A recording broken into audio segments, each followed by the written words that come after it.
เลขาคณะบริหารงานผักแขวงสุขอยู่การท่องเที่ยวอยู่บ้านน้องหลวงเมืองปากซองวันที่29หาวันที่30กรกฎาคม2026ท่านปริญญาเอกอรุณไซศูนย์นาลาดเลขาคณะบริหารงานผักแขวงประธานสภาประชาชนแขวงจับประซักพร้อมด้วยแผนกการที่เกี่ยวของแขวงและเมืองปากซองได้เดินทางสัมผัสบรรยากาศท่องเที่ยวท่ามกลางสายฝนและอากาศที่หนาวเย็นที่ด่านน้องหลวงเมืองปากซองแขวงจับประซัก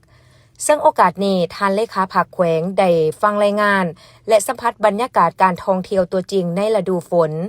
รับฟังข้อเสนอของประชาชนเพื่อปรับปรุงและพัฒนาให้ดีขึ้น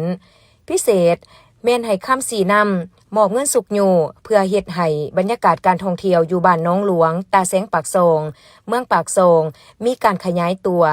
สร้างเงื่อนไขอำนวยความสะดวกที่ดีให้แก่การบริการท่องเที่ยวเน้นให้มีความปลอดภัยติดพันกับการรักษาสภาพแวดล้อมป่าไม้ดอกไม้ป่ารักษาและพัฒนาให้เป็นแหล่งรายรับที่ยืนยงของประชาชนตลอดไปร่วมเดินทางในครั้งนี้ยังมีท่านนางเตลวันแก้วพิละวัน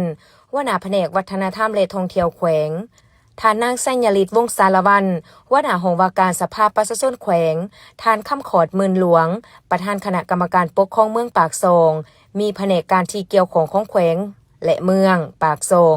มีนักธุรกิจท่องเที่ยวและพนักงานนำเที่ยวของบ้านน้องหลวงเข้าร่วม